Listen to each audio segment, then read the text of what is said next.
gabi sa tanan dira no. So ako dai si John Dib, so nagbabalita ta diri sa May family kay gipaanhi ta diri kay gusto do sila may mabalita kay nagkuan sila sa about sa baha kay gamay ra daw ang baha mo, gamay ra daw ang ulan mo baha daw, gamay ra baha, gamay ra daw ang ulan baha daw. So natad diri kay gipaanhi ta diri so nata interview diri si Lidros kay ga kuan daw siya nga ano daw dali daw baha nga biskan gamay ra ulan. So unsa may maingon mo sa baha Lidros?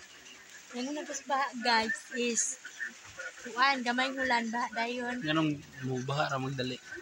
Tungod man sa kahoy, tungod man sa bukid guys, sa mga kahoy pangputol nya kung naay kahoy ron, dili ta na mo baha guys. Wala ta nay katol nga tubig. Nganong katol man daw ang tubig?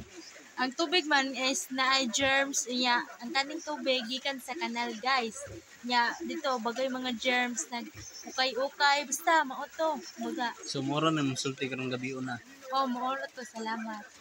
So moro daw to yung mga sulti mga tig pabalita diha. So ako din si John Dave, so moro to yung sulti karong gabi una kay wala daw siya magsulti kay nahutdan siya mga nasunhutdan daw siya opinion. So moro to guys kay muli na po ko kay basig malapawan na po ilang ko Andre kay lalong na biya. So moro to, bye-bye.